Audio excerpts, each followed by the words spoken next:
yeah, we have God's presence around us, but when we get to heaven, maybe that's not even a question that we'll ask. Right. Maybe things will just, you know? Yeah, So, we feel like we're going to get to I have a bunch of questions for Yes. God when I get to heaven, and there are Yeah. probably all these why questions. Yeah. And then we're going to be in his presence, and we're going to be like, they won't even matter anymore. This is Unhurried, and I'm your host, Doug Kyle. You know, life can feel like a race, rushing to the next thing, never time to reflect. But there is incredible value in slowing down with God to take in His perspective, His presence, His pace.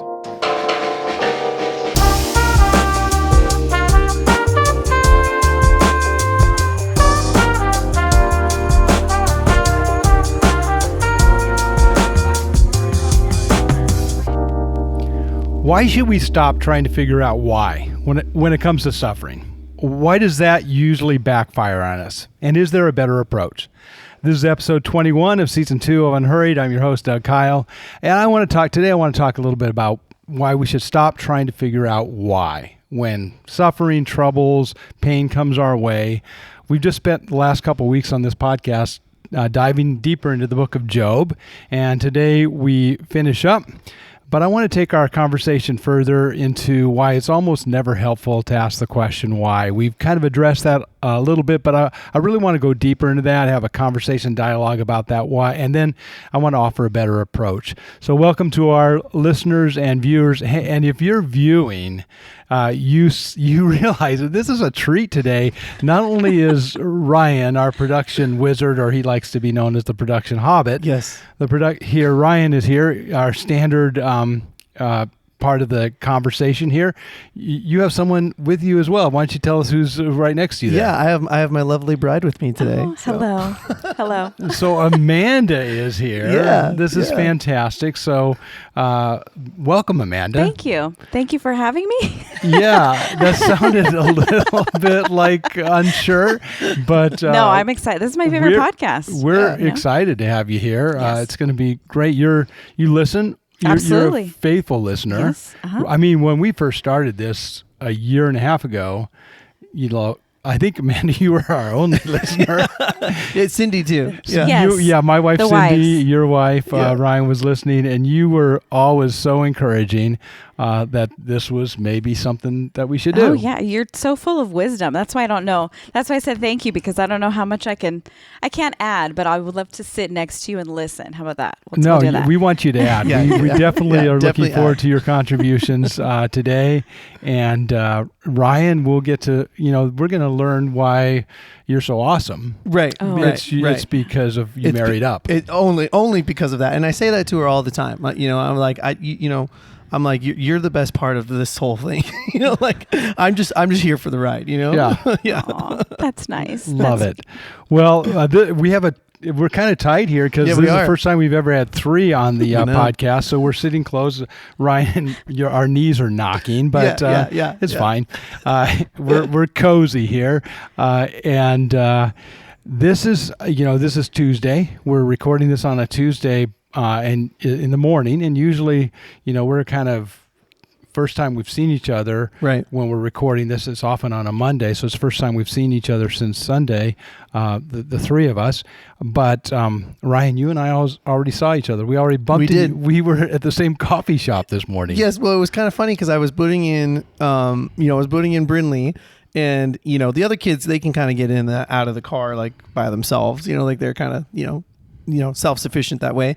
And then, but so I'm putting the baby in, and all of a sudden, like, I see that I can feel like this car kind of creeping in, like a little close. And I was just like, wait a minute here. I was like, listen, I know we all want our coffee, but I'm like, Yeah. come on, man. Give me some space. Give me some space. And I turn up and I go, oh, it's the bus. It's Doug.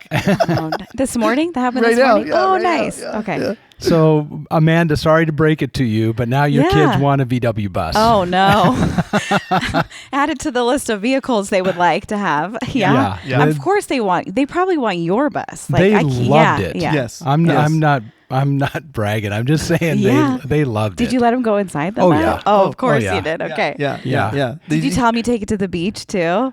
I didn't tell them that. I just put the table up so that I said they Yes. could like draw or play Oh, no. games or Yeah. eat while they're driving at Uh-huh. the table inside, and that was Yeah. Oh, that was the that's it. selling point Okay. right there. Wow. Yeah. Remy was already like daydreaming about where to put his Hot Wheels and like what games they were going to play on the table and all Yeah. that stuff. So yeah. So for those who don't know, I have a vintage VW bus, 1973, and now Ryan and Amanda's kids love it and want to have it. Did you tell them the name of the bus too? I did not. It's named Sunkissed, so that's a good little trivia question. Sunkissed, There yeah. you So go. There you go. that's just for the listeners. They get to know the name of the bus. Nice. Sunkissed the bus. So if you see an orange VW bus around the church, right? It's you. It's what me. should people do? Wave, honk. They Like- well, sometimes they how do we honk. tell you that word? I would say 90% of the people honk and try and get past me because Got they're it. going, this Okay. guy goes too slow. And then a few people appreciate the Yeah. classic. Right. And they'll throw up a peace sign or something like that, as they drive by. And so, or they say nice bus, Yeah. nice van. Right. So yeah, that's usually what happens. But Rem, your son was so cute. He said, because Ryan asked him, would you like to have something like this? He goes, of course I would. Yes, that sounds like him. Of course I would. Yeah, that's Remy. Yeah. Yeah. And now our car is going to be too small for the next foreseeable future. Oh, for yeah, sure. So we're going to hear about how we need a big bus. But Yeah. no, I'm glad you got to go in it. That's so fun. Well, that was the first thing he said when we got back in the car. He's like, "You can fit all of our hockey gear, Dad." I'm just like, "Okay, dude." He's got a plan. He always has a plan. Like He does always have a plan. Yeah. So he's like, I looked at the back. He's like, Pastor Doug showed me. He's like, there's enough room for the hockey gear. I was like, okay, because that's what I always say. I'm like, is there enough room for all of our stuff? Because Yeah. it's like, we just got there's so plenty. much stuff. Yeah. Oh, that's fun. Yeah. I love it. Well, Unhurried is like sitting down, having a cup of coffee together after the sermon on Sunday. That's what the kind of the angle that we have on this. And we've been giving away these coffee cups. I see, Amanda, you have yours. I do have mine. The merch mugs that say Unhurried on them. Guess what? We gave away our last one this morning. You heard about that, Yes, right? I did. Well, I ran into who we gave it away to on the way in. So yeah, she told me she got the last one. She got the last one. Yeah. So these are now collector items. Yes. It's no longer, available. Sorry Right. if you're just finding out about this. They Right. are already gone. Yeah. But she was so funny because she didn't want to say, "Give me my mug." Right. And I came really close to making her say it, but Sure. she is the sweetest woman in the church. And I felt like I just, I couldn't bring myself to do You it. just couldn't do it. You just couldn't do it. I Yeah. agreed that would be hard. Right. It would be. Yeah. Even on Sunday, I was like, you're like, God's best to you. And I'm like, bring, hit the last chord. And somebody was like, "Hey, where's my mug?" And I'm like, "Give me a minute, please. I'm trying. Let me unplug my guitar." I love it. Give me my mug. I love it. He's a friend too, so it's all good. That's so funny. Well, they're gone, but here's the surprising news is that as soon as we run out of the mugs, someone in our church, without even telling us, just did it on their own, made these hats. Yeah. So I'm wearing one. There's If you're one watching, there's one right here. There's one in the Let me see front that right one. here. He made like about 10 or a dozen of these Yeah. hats, and they're kind of Different colors too. they're Huh? different colors. They say Unhurried with Doug Kyle. And then what does it say underneath it? A local podcast. A local podcast broadcast. Yeah, a local podcast broadcast. Which I'm not, I like it. sounds, It's cool. I don't know what exactly it means. But we have it's- listeners all over. Yeah, so. Like I'm on it. Yeah, we. Now you're a part of it. Thanks, We.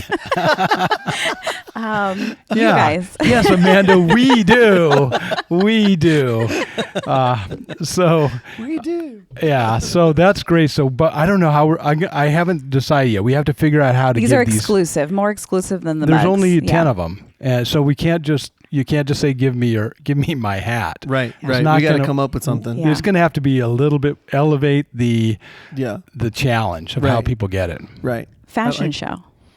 Yeah. No. So stay tuned. We might go with Amanda's fashion show. I don't even know what that means, but we might go with They have that. to model the hats and then we decide whether or not they Oh, can I wear it. see. You Oh, know? Yeah. wow! That would be rough. Sorry, you just can't pull it off.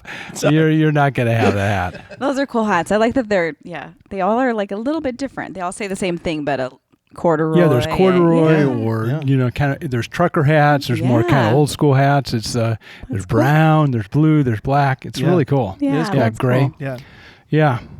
Well, I want to tell you guys something that I don't think you know, but it just blew me away from Sunday morning, and let our listeners know as well. So we've been going through Job, and not this most recent message, but the one before. I wanted to talk about how we get bad advice from good friends.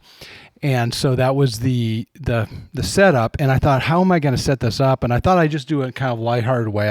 I'm not that lighthearted, but I didn't want to make it too tragic. So I just said, imagine you broke your leg. I just came up with a random story. Sure. Imagine you broke your leg and you were, couldn't go to work for 6 weeks, and you have 3 friends giving you, 3 examples of bad advice. You remember the story? Yeah. Mm-hmm. So that was a week and a half ago. This past Sunday, before service started, I had this guy come up to me and he said, "You won't believe it. I brought my friend last week. It was his first time at church. He was kind of not into coming, wasn't sure about it.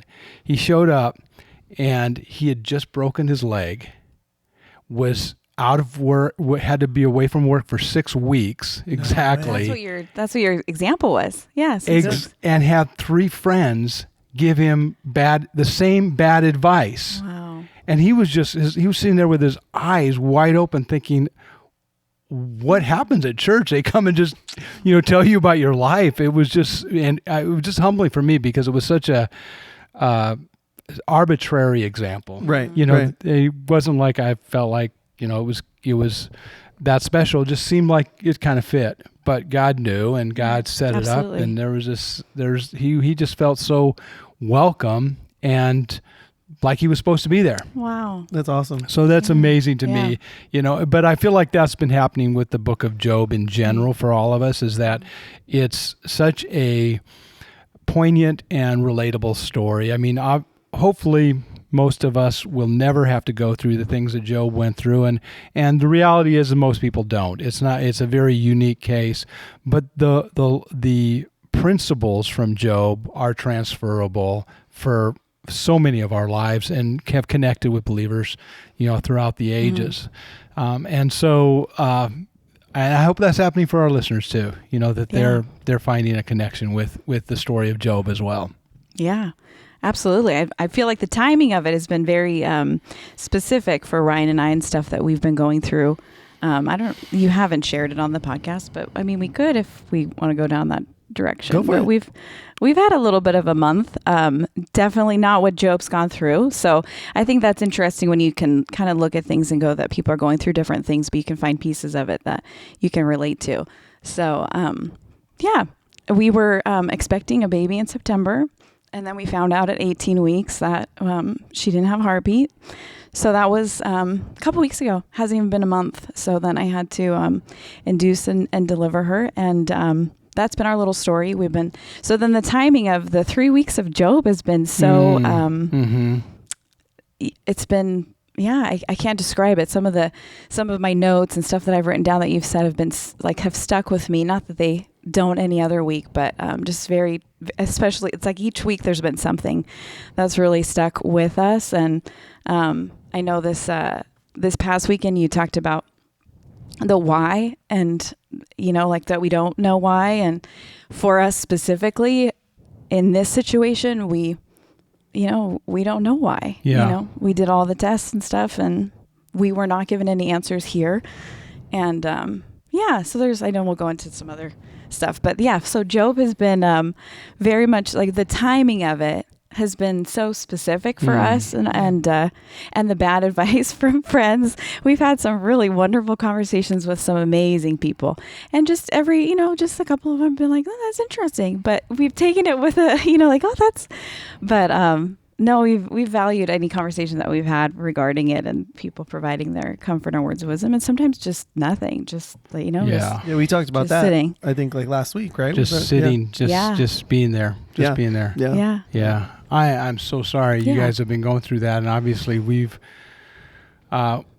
we've been aching with you through the whole process. Right. But thank you for sharing that. That was brave to do so, and I know it's going to connect with a lot of our listeners because that's life. Life brings those really deep hardships to us. Yeah. And it's very difficult to answer the question why, and sometimes we can't answer the question why. Right. Yeah. Matter of fact, what I really want to talk about is why we would be better served if we just stopped trying to figure out why. Let's just remove that from the way we think about it. And so let's go into that a little bit. Sometimes when we use the word why did this happen? What we really mean is how did this happen? So I want to take that off the plate. Like we say, why did I get sick? And the answer is, well, because my kid came home from preschool and everybody in preschool is sick and they got sick and now I'm sick. Well, that's not really why, that's how. That's how I got sick. Right. But we use the word why. Why did I get sick? And we're trying to figure out how. Or, why am I so jittery? Well, because you had too much caffeine this morning, right? That's really, when we use why that way, we're really asking how. How did this happen? And that's a legitimate question, for us to ask how did this happen? That's fine. You're just being curious. We're trying to figure it out. But I'm talking about when we're asking the question why about suffering, and we're really asking the question, what is the purpose for this suffering? What is the purpose behind it? Specifically, what is God's purpose behind it? And we see this with Job. That was Job's heart-wrenching question when he said in Job 30, he said, I cry out to you, God, but you do not answer. I stand up, but you merely look at me. You turn on me ruthlessly. With the might of your hand, you attack me. Job really throughout it all is asking the question, God, why are you doing this? And he's trying to connect the dots for why he had to go through such suffering and why God allowed it. And I believe that's is human. It's natural. It's what we all do. We're trying to figure out why did this happen, especially when even as you're sharing your story, even when we have these really devastating experiences in our life that crush us, we go beyond the question of how did this happen to why did this happen? What's the purpose? Right. His friend's cruel answer was because you committed some terrible sin. Right. They weren't asking the question. They were trying to answer the question. Yeah. They were saying, this is why it happened. And over again, they're just saying, this is why. And we do that all the time too. Right? We do that. We anytime suffering becomes costly to us, or it hits us in a deeper way, we go from just asking the question how to why. Why did this happen? I think the human nature too of the question of why is also people responding. Like you're human, like you talked about with the responses. We have like a desire to answer that question for them, or like help them let me help you understand. I understand why you're asking why, and maybe I can provide something, not personally, or like give you some, perspective. So that's like the heart of that, right? Is like to try to solve the same question. It's human nature to do that. And often, we talked about this being bad advice from good friends. It's really good motives that we do it. We do it out of good intention. We're trying to help them. Right. Like we somehow feel like if we could explain the why behind it, that's going to somehow be satisfying to them. But in reality, it's not satisfying because it only leads to way more questions. Well, then why me and not them? Right. Why, if this is why it happened, well, then there's other people that have life or much, whatever, worse off than me, much meaner than me, and yet it didn't happen to them. So why am I singled out to learn this lesson? Right. If that's what we're trying to tell them. It leads to more frustration. It does. Yeah. It does. Well, and it takes our focus away from being on God and what he's done for us, because now you're asking questions you make it more personal and you internalize it instead of coming to God with your questions and saying, if he's, like we talked about a few weeks ago, it's like if he did it before, he can do it again. You know what I mean? So it's like it takes our focus away from what it should be on. Yeah.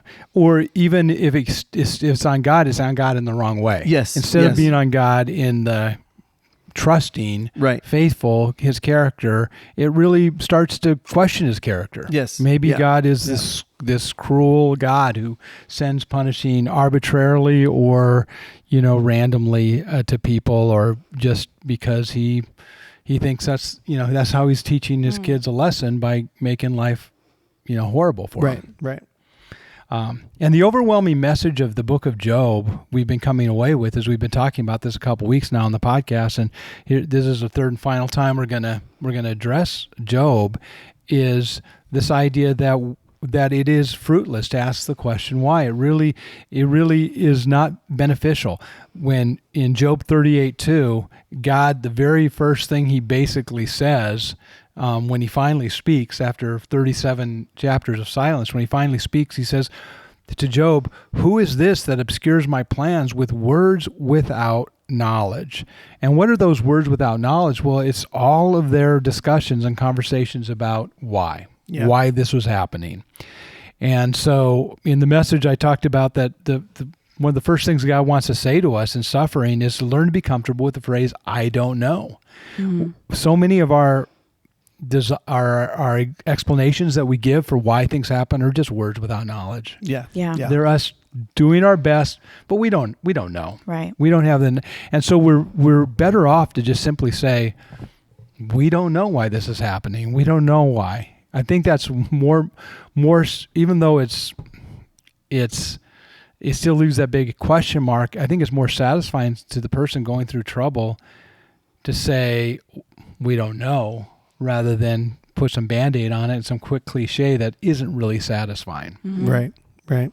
Yeah, I remember like when we were trying to look for, answers from, our miscarriage and stuff, and it's like sometimes you just don't know, like the doctors were kind of telling us like, yeah, we can do tests and stuff, but we just don't know, and so sometimes you just have to be okay with, I don't know.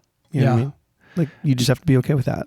And exactly, we think we've got all the in our scientific day, we in medical technology, we can figure everything out, and you're still reminded that there's so much that we don't know. So much. That's when you were talking about different places on Earth that people don't see, right? You're driving through, and that's uninhabited areas. And God is in those places, and He's created these amazing things that people don't get to see every day, right? But they're still there because the bigger picture is that we don't know what the bigger picture is, right? It's God's bigger picture, and that's where that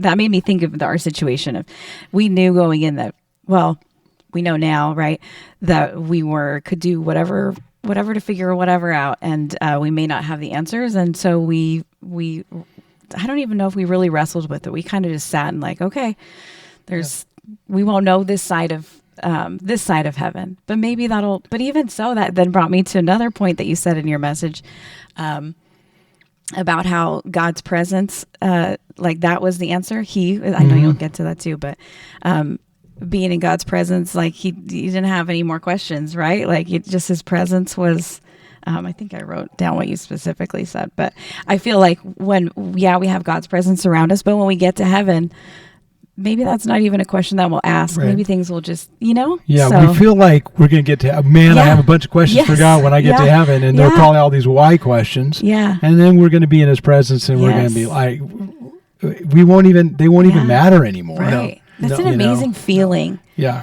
Yeah. And I think we can experience a little bit of that here on earth when we realize that his presence can be enough, even in the trials of life. Yeah. When I was a kid, I burnt my hand leaning on a hot engine of my uncle's John Deere mower. It was a summer vacation, and we were in Wisconsin, and I was like a 12-year-old kid, and I'm like, I get to drive this mower on his. He had this huge lot and the grass, but then I burnt my hand. Well, if I asked, why did that happen? It's because I put my hand on the engine. That's the how. That's the how. I know exactly how it happened. I leaned against it. But when all of a sudden it starts to get costly, when suddenly I can't go swimming in the lake, when suddenly, it kind of puts a damper on my summer, my 12-year-old summer, then you ask the question, why? Why did this happen? And so I think that's what we do. We can easily answer the how question, and that's fine. But the why question is when it gets costly, and we want to ask that question. And it is either a direct or an indirect challenge to God. It's either like, sometimes it's direct, like, God, why did you allow me to do this? Or sometimes maybe we're not a believer, and we're just asking, why did the universe allow this? Why is life like this? Why that this happens? It doesn't seem fair. No matter what, either directly or indirectly, it's a challenge to God in the end, because something deep in us wants to explain it. Now, I want to be fair and say that some suffering is directly meant to teach us something. God does discipline those he loves. The Bible is very clear on that. I love this verse in Deuteronomy 8. Moses explains why they went through their time of scarcity in the desert, and he says, God humbled you, causing you to hunger, and then feeding you with manna, which neither you nor your ancestors had known, to teach you that man does not live on bread alone, but on every word that comes from the mouth of the Lord. So I'm not saying that God doesn't have purposes for us sometimes in suffering. He clearly does. That's how God operates. I'm just saying that unless we have the revealed Word of God telling us what it is, there are going to be words without knowledge when we try and figure it out. So I want to be clear that God does sometimes use troubles in our lives for specific purposes. But really, all we're doing is guessing, because we don't have the Bible telling us this is what God is doing in our life. Right. And when we get to the prescription here, or when I get to like what a better approach is, you'll see why I think there's a different way to come at it that's just much healthier. Because it's also true that so much of the pain and suffering we go through is just a result of living in a sinful and broken world. Right. And it isn't meant to be a direct lesson to us.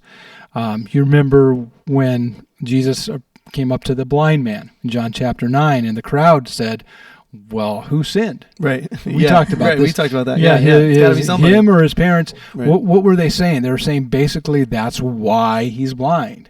Suffering only comes because of sin, and it's but since he was born that way, was it him or was his parents?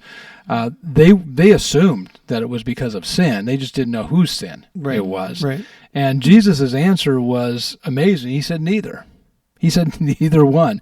And so all that to say, so much of the suffering and pain in our world isn't the result of something that God's trying to teach us, either punish us for or teach us about or change us or guide us or develop us, is because we live in a broken world where disease and other things just go wrong. And it's just part of the our longing for heaven, a world that will be perfect in a world that isn't. Right. So I got a better approach. Yeah, I think this leads to a better approach. What I think is much better is for us to focus on how is God using it? How is God using it in my life? That gets at some of the same things that we're asking, but we're not saying this is why it happened. Instead, what we're saying is it happened. I don't know why it happened, but I know that God never wastes pain. I know that there is no suffering in our life that God still isn't actively involved in, aware of, and at work to redeem it and restore it. So asking the question, how is God, or focusing on how God is using it, is much better than saying why. Here's what I mean. So something horrible happens in someone's life, and you come, well, this has happened because God wants, let's go back to the broken leg. The guy breaks his leg. This is happening because God wants to slow you down. Well, we don't know that. That's a guess. Right. That's a guess. Yes. Yeah. I used to work at a church, and anytime something would technically go wrong, they'd be like, it's because God wants us to do this, or it's because, and I'd be like, well, couldn't we just buy a new cable? No, it was batteries. One of them was batteries. Where I was like, I think we just need to change the batteries. I'm sorry. Or is this a satanic attack? Yes. No, I think we just need new batteries. No, I think we just need to buy better cables and need new batteries. Yeah. I was just like, no, guys, come on. Like you were saying, there can be the extremes of of both of that. You know what I mean? Yeah. I don't think God wants to slow you down if he breaks your leg. Exactly. Maybe he does, maybe he doesn't. We just don't know. No, Right. we don't know. So when you come in and you just pronounce that this happened because Yeah. you're supposed to learn this, well, that's words without knowledge. Right. Now, if we ask, and I'm going to recommend waiting a little bit before you ask this question, but as time goes on and you ask the question, what is God teaching you, or how is he using this? Or you as the individual who's going through it, and you start to ask the question, how is God using this? Right. And it might be, I realized I needed to slow down a little bit. I was going too quickly. Well, that's different. That's different. Right. Because God always redeems our pain. He's always involved in it. He always is he doesn't waste it. Right. But he didn't cause it. Right. That's the difference. Right. We know that this was Satan in Job's story, not God. God allowed it. Right. But it was the source was Satan, not God. So to say this is what God's doing was wrong. Right. But God's using it. Right. And there could be hundreds of ways in which lessons that you can learn, and that's focusing on how God redeems it, rather than why he did it. Right. And to me, it's a much more reverent view of God. Yeah. It's not blaming him for the suffering. It's like trusting him for the redemption. Right. Well, even with our situation that we've been going through too, it's like we've had a lot of great conversations with people in our church that have shared their stories and their suffering in that too, where I didn't had no idea that these things had gone on in their life, and might not have ever had those opportunities to have those conversations with them, and now that we've gone through this, they've shared their stories with us too. And so you're like, oh, well, maybe this is why. Is maybe the why. That's one of the ways. That's one of the how God is using it. Yes. That's how God is using it. Right. Yeah. And that's the way I like to phrase it, because if someone came up to you and said, well, this happened in your life so that you can be a comfort to, you're going, well, I don't thank you. I didn't want to sign up for that kind of comfort. Thanks. No thanks. That's not worth it to me. Right. Yeah. But when you say, how is God using it? You say, well, it turns out God is giving us this conversation, this connection, this empathy for others who have gone through it. And that to me is much more appealing view of God than to say, well, this is why it happened. This is why it, I mean, I give personal examples from our lives, my family's lives, over the years many times, but I never want to give the impression that this happened so I can have a really good sermon illustration. Oh, right. I go, that's not worth it to me to have a good sermon illustration. Well, I remember when I think we even talked about it too on the podcast, where you were saying that you were trying to even stay away from the book of Job, because you didn't not necessarily want something, or you just didn't want an example to have to now relate. I don't want to do this. Yeah, I don't want to have to learn learn what I'm preaching on. Right. Learn a lesson. Yeah. And I realize, again, that's not a healthy view of God. Right. As if God sends these things our way in order to teach us or use us in others' life. Right. Now, does he use it? Absolutely. Absolutely. So that's why I'm just thinking that little twist of not why it happened, but how God is using it is just revolutionary. So good. Just a different way. And we know that's true. So he's not only using it for us, but as you mentioned, he's using it in the lives of other people. So 2 Corinthians 1:3 says, praise be the God and Father of our Lord Jesus Christ, the Father of compassion, the God of all comfort, who comforts us in all our trouble, so that we can comfort those in any trouble with the comfort we ourselves receive from God. Mm-hmm. So he not only uses it for our benefit, but he also uses it in the benefit of other people's lives. So God is always using our suffering. He doesn't waste it. But that's not why it happens, so that we can do that. To me, that's a really important distinction to help our listeners, make that difference.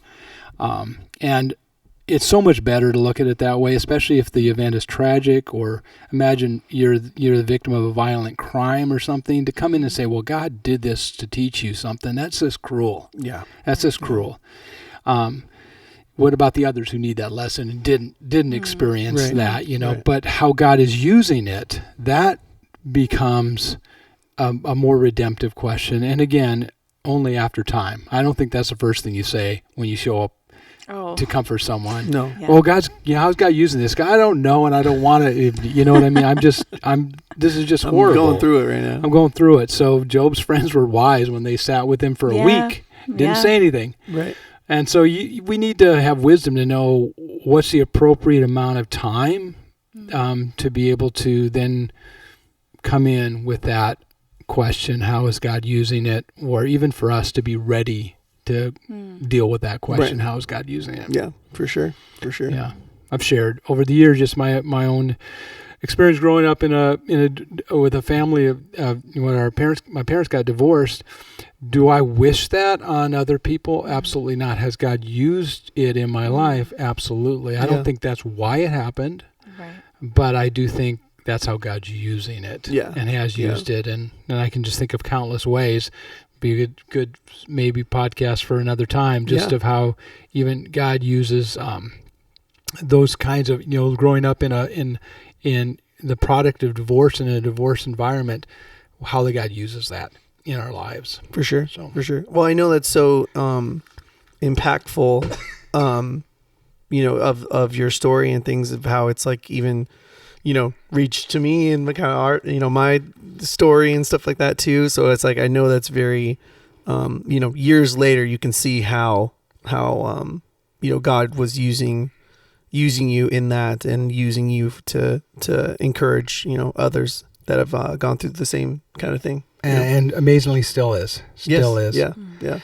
And the big takeaway from all of this, I think, from the book of Job is the idea of we need to focus on who, not why. So we can ask the question how God is using it, but in the end, and I think, Amanda, you said it so beautifully earlier, to really focus on who God is, not the why question. So it's still a 3-letter question starting with W, but it's not why. Right. It's who. Yeah. And when we ask the who question, who is God and who does he want to be? And how, it focuses on his presence, his comfort, his strength, his grace in the middle of those things. And I think in the end, in the beginning and in the end, that's ultimately what we need. Yeah. Yeah, and that's what you even said too. You said, who is God in the middle of it? So whatever situation or who is he? And I think you said in the middle of the storm. Who is God in the middle of the storm? Like, especially for Job, right? Who, I don't know. Sorry. Like, no, that's good. Yeah, that's good. Just thinking about, I appreciate that because it does help you redirect maybe your thoughts and your focus and change, I don't know. Yeah, so I'm impressed because you got 3 young kids, Amanda. They're all under 7. 7 and under. 7 and under, yes. 7 and under. Yes. And yet you really listened well to the message. Oh, when you can drop off your littlest one at the nursery, your life changes. Yeah. Well, I'm surprised. Yeah, that's impressive. This is my hour. I think it's the only hour a week that I get by myself. Yeah.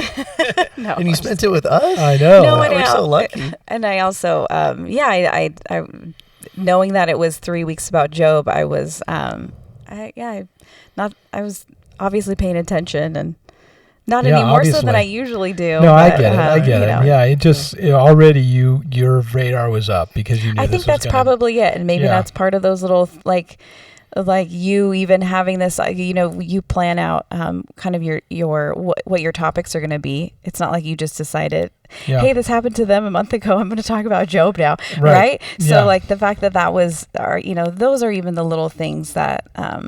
Those are like the little things that God kind of lines up too, so kind of using that storm of whatever and like, hey, here, Ryan and Amanda, here's some 3 really, from a wonderful pastor, very knowledgeable that you dove into Job and we were able to take that as comfort, not like, listening to the perspectives and kind of actually did change a little bit of my perspective of Job too, and kind of like looking at it. And I was looking at how much he was frustrated, and that really spoke to me too. I don't think I really realized that before, like initially his frustrations, because I think as Christians we're always told like we can't be frustrated in anything, right? It's like not okay to be frustrated.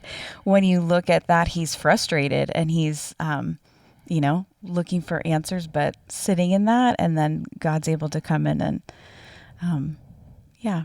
The who. It's like, God describes him as basically the best of the best. He's like, look around the earth. This guy's killing it spiritually better than anybody else. And he was frustrated with God. Mm-hmm. So we got to cut ourselves some slack. That's just part of the life of faith. Is there's going to be times when we just don't get it, and it's going to be frustrating and confusing and agonizing, and that's just part of the journey. And if we realize that, we won't be blindsided when it happens. Right.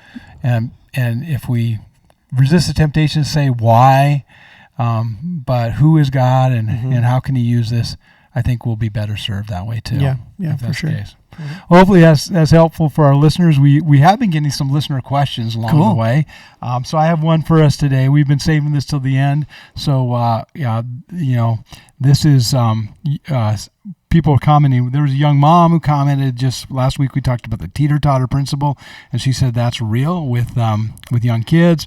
We had a listener who we talked about last week how tea, as well as hopefully this podcast, makes you wiser, braver, and more optimistic. And she said, it's happening. So that's good. But here's the question that I wanted to focus in on. Someone said that when he was at early in the early days of the computer coming on the scene, he was starting to work with a computer, and he had a supervisor that told him that was a waste of time. Why is he? The computer is not worth his time or energy. Stop learning to use this new technology, and then of course that ended up being his focus for most of his career, and he didn't listen to that advice, and he told me that the supervisor got let go shortly after that, but he was gainfully employed, he said, for decades after that encounter happened. And here's his question: what is the worst advice you have ever gotten? Oh no! And we don't want to throw anybody under the bus here, so I don't even know. I have no answer for this. Oh my gosh, that's a heavy one. The worst advice. I mean, what can you say without throwing anybody under the bus and really? The worst advice. I'm trying to think what it would be for me, and I'm not sure what it would be. The only thing that I can remember, and my friends and I that I played basketball with, I had a coach one time that was trying to find like a position for me on the team, and I just wasn't really gelling really well with the team, and so one of the coaches was like, well, he's like, just keep shooting. And so I jokingly say that to my friends, and I keep jokingly say that to each other when it's like we're not having a good day. Yeah, keep shooting. Just keep shooting. I'm just because I was like, that's the word. I was like, I need somebody to help me with my shot, or maybe I'm not getting to the right spots. And the coach was like, just keep shooting. Yeah, you're doing it wrong. Keep doing it wrong. Yeah, just keep going. And I'm just keep trying. Keep trying. I'm like, that's not. You'll get it. You'll get it. Yeah, you're doing it wrong, but you'll get it. Yeah, exactly. Yeah, it didn't help. It did not help at all. It did not help. No. Yeah. I don't know. I don't know. I don't know for me either. I really wish I had a good story. I mean, I feel like the worst advice is some self-advice that's true. that I gave myself. I've told the story over the years about how when I was a pretty new believer driving a Volkswagen bus, so this kind of comes full circle from the story we told at the beginning, but I was driving a different bus way back then, and I was brand new, taking my friends to Christian concerts, totally excited about it, and we ran out of gas on the way home from the Christian concert, and so I thought, well, Jesus changed water into wine. He can change water into gasoline.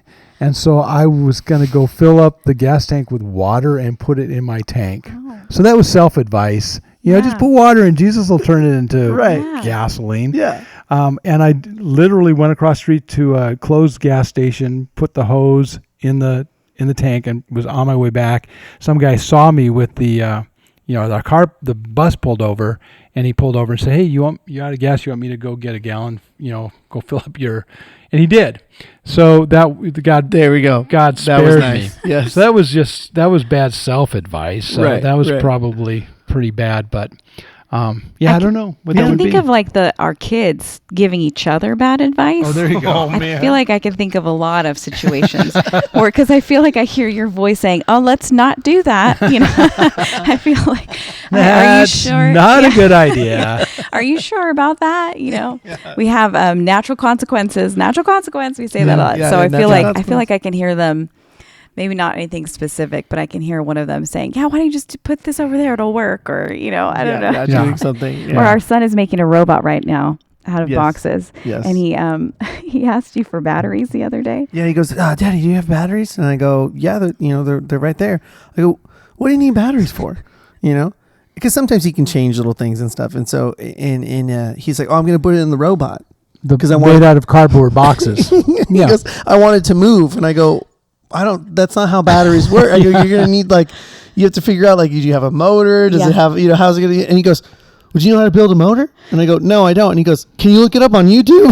I go, I'm not looking up how to build a motor right now. There's been a false sense of confidence with some of his math classes that he's building or using shapes to build robots. Right. And so I think maybe at some point somebody must have said go build your own. And so he was like, I'm going to build a robot and he had all these plans for this robot that was going to move.